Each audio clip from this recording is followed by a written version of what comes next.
tout le monde. Bonjour mesdames et messieurs.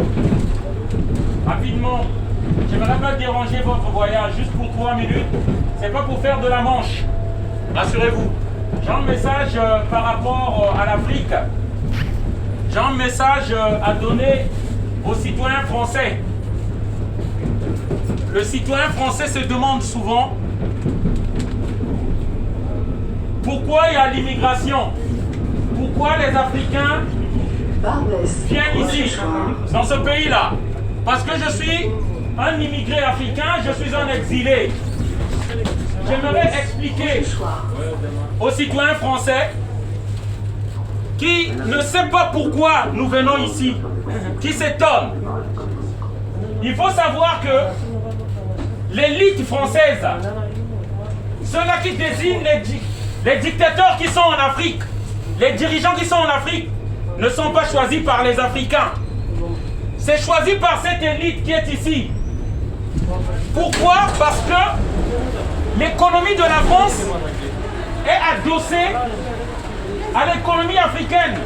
C'est-à-dire, les matières premières d'Afrique sont pillées par les entreprises qui sont ici en France. La preuve, sûrement, vous avez entendu que Bolloré a été condamné par rapport à la Guinée.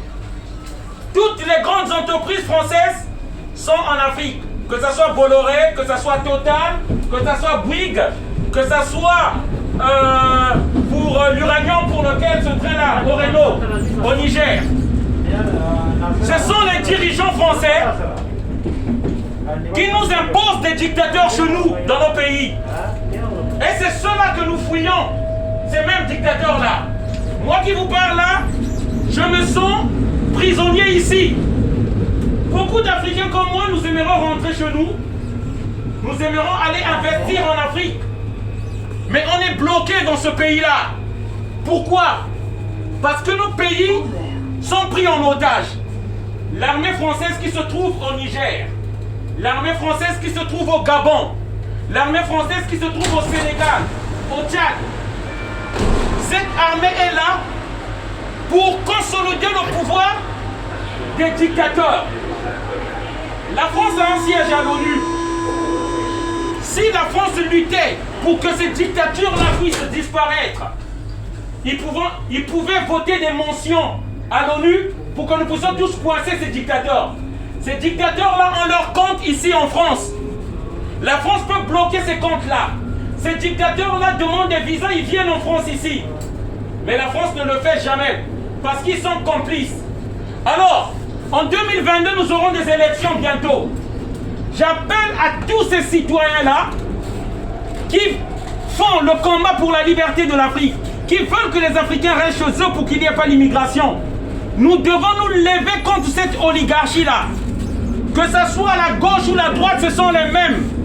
Nous devons barrer la route à Emmanuel Macron et à tous ces candidats-là qui sont les marionnettes de l'oligarchie française.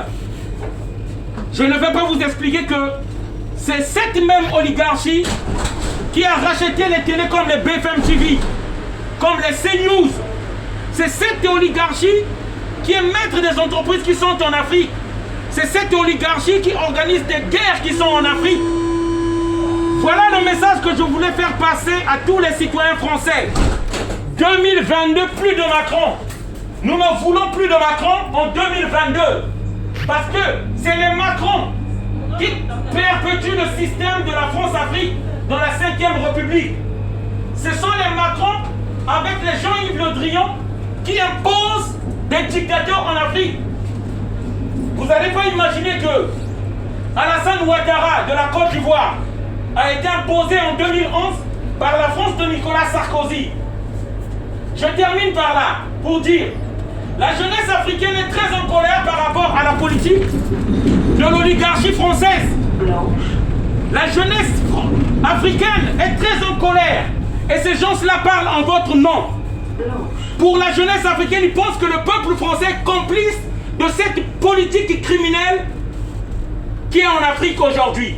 Voilà le message que je voulais faire passer. Désolé d'avoir crié. Je vous souhaite une bonne journée à tous. Merci.